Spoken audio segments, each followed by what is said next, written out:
Z Fold 7 is a perfect foldable phone except a couple of things, and let's be honest, Samsung actually did it what we all wanted from a Z Fold 7. By the way, if you are forgetting Z Fold 7, this is the right time. Pre-orders are out and you can avail a free $150 storage upgrade, up to $1,150 in savings, and up to $1,000 trade-in values, which you can avail from a product listed in this video and a pinned comment. All things aside, there is one of the major things which bother most people to go with the foldable phones would be the durability. And this time, they are even more concerned since Samsung made one of the thinnest foldable phone in the market, which I'll share in a moment. But how long will it last? Well, the test conducted for the number of folds on the Fold 7, and it turns out Z Fold 7 can go up to 500,000 folds and still it was intact as it should be. This means a 6.5 years of folding and unfolding the phone for 200 times a day.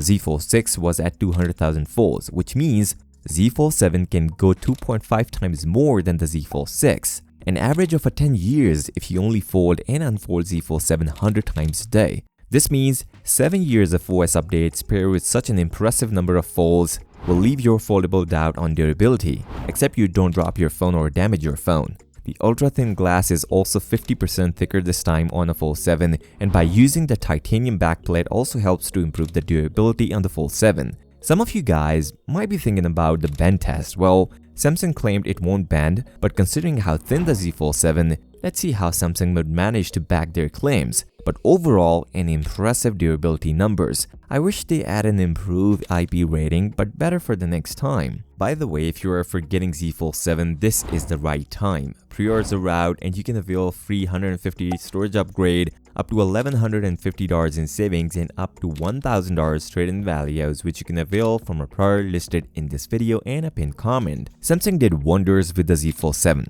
Let's be honest, from among the thickest foldable phones in the market to among the slimmest one, Samsung improved a lot on Fold 7. It's not just about the thickness, the overall feel of a phone is completely changed. Now foldable is not a foldable anymore. It is more like a normal phone but a bigger display inside. Now the reason I said that, because Samsung made a Z Fold 7 lighter than their candy bar phone at 215 grams. This thing actually makes a difference in the foldable market. No more worries about the weight, no more worries about the thickness of a phone. The foldables are becoming a new normal for a smartphone world. With the Fold 7, Samsung proves there is still a big room for improvements in the foldable world. Yes, there are some shortcomings on the Fold 7, and one of the biggest one is actually the battery size of the Fold 7. And the numbers are telling the same story about the battery life. Z Fold 7 came with such a small battery compared to the competition, and right now there is no real test except one, but only compared to Galaxy Foldables, which was already used. I'll share the actual numbers in a moment, but I've gone one step ahead and took numbers from my last year video about the battery life, how Z Fold 6 performed, Pixel Fold performed, and Z Fold 5 performed in the battery life. And the results are quite surprising. The performance measures were same, but last year Z Fold 6 performed much better even with the same battery, obviously with the time degraded but still on par with the Z Fold 7. Kinda neck to neck in this recent test. Now last year, Z Fold 6 scored 6 hours and 4 minutes in this similar test, and this year it's quite less. So let me share a recent numbers, where Ben from Liver Attack shared a battery life test. He used Z Fold 7, Z Fold 6, and a Z Fold 5. Fold 5 is not appropriate for this competition as it is already too old, and in 2 years, battery degraded a lot. His parameter of checking the battery is absolutely right. He used 30 minutes cover display and a 30 minutes inner display for each app, like video recording, Instagram, YouTube, and more. By the way, before moving on, I've put the link in the description if you want to check his video out. Now moving on, the Z Fold 7 scored 4 hours and 32 minutes. Such a bad battery life. Z Fold 6 however performed exceptionally well with a whopping 5 hours and 15 minutes. Still a lot less than last year's performance as the battery ages, but Z Fold 7 performed marginally better at 5 hours and 36 minutes. Just a 21 minutes different from last year's phone is not acceptable at all. Maybe later optimization we can see a better results, but looking at the Z Fold 7, both cover display and inner displays are bigger in size compared to the Z Fold 6 and a Z Fold 5. So yes, this could be a reason. Apart from battery life on Z Fold 7,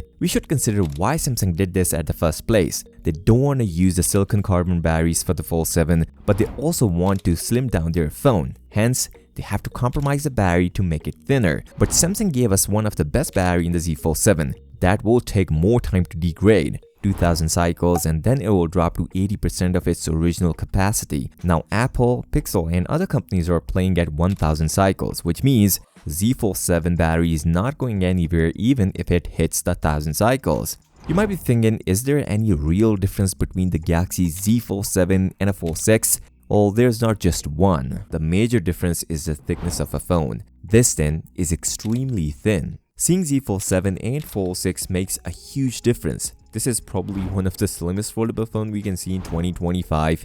Another thing, when we compare S25 Ultra and a Fold 7 is ever so slightly thicker compared to the S25 Ultra, and Z Fold 7 is rated at 8.9mm, and when unfolded, Z Fold 7 is among the slimmest foldable phone at 4.2mm, matching the exact same thickness as the Apple Find N5, which was one of the thinnest foldable phone. Although the weight of the phone is just impressive, much lighter compared to the Galaxy Z Fold 6 at just 215 grams, even lighter than the Galaxy S25 Ultra, which is at 218 grams. So you will surely feel the difference between the Galaxy Z Fold 7 and Z Fold 6 weight. Now, looking at the thicker camera bump, one reason the phone is actually too thin, and second is the updated sensor on the Z Fold 7. Also, looking at the cover display of a Fold 7 and a Fold 6, Z Fold 7 is not only wider but looks bigger compared to the Z Fold 6, more like a normal phone but not completely, although the hinge doesn't seem that different because Z Fold 6 was already reduced. Same goes for the inner display. Fold 7 is bigger compared to the Z Fold 6. The display size of both phones is also a major talking point. The cover display is 6.5 inches instead of 6.3 inches, and the inner display is 8 inches instead of 7.6 inches. So surely Z Fold 7 is bigger and wider compared to the Z Fold 6. There is one thing you're going to miss on the Galaxy Z Fold 7. Samsung made a foldable phone, but they removed one of the key features of foldable phones from Samsung. No other foldable phone offers SPEN support. Only Samsung started offering SPEN support from Galaxy Z Fold 3 back in 2021. Until 2024 with the last edition of the Galaxy Z Fold 6, because Z Fold 7 didn't have an S Pen support at all. I've been covering Z Fold 7 from the past couple of months, and I was constantly sharing no S Pen support, yet some sources do suggest an S Pen. But later there was a big reason why Z Fold 7 didn't have an S Pen support, because Z Fold 7 didn't have a digitizer for S Pen, which actually makes it possible for Galaxy phones to use S Pen, and it was clear a while ago, but some sources suggest Samsung may offer an S Pen support with the battery enabled, which is impossible to carry with the Z Fold 7, even with a case. Why Samsung did this at the first place? They just shred some extra thickness on the Z Fold 7 to match the thickness of one of the thinnest foldable phone, Apple Find N5, although that crown is already taken from another Chinese foldable. But a 0.5mm is all they get to remove the digitizer from a Galaxy Z Fold 7. Samsung already checked the market. Yes, they already did this thing with the Galaxy Z Fold Special Edition, and Samsung knew this won't affect much, hence go with the no S Pen support on Z Fold 7. Remember, if you're for a Galaxy Z Fold 7, this is the right time to go for it. Pre-orders are out and you can avail free $150 storage upgrade, up to $1,150 in savings, and up to $1,000 trade-in values, which you can avail from a prior listed in this video and a pinned comment. On this note, if you're still here, give this video a thumbs up and subscribe to the channel. I'll see you next time. Until then, peace out.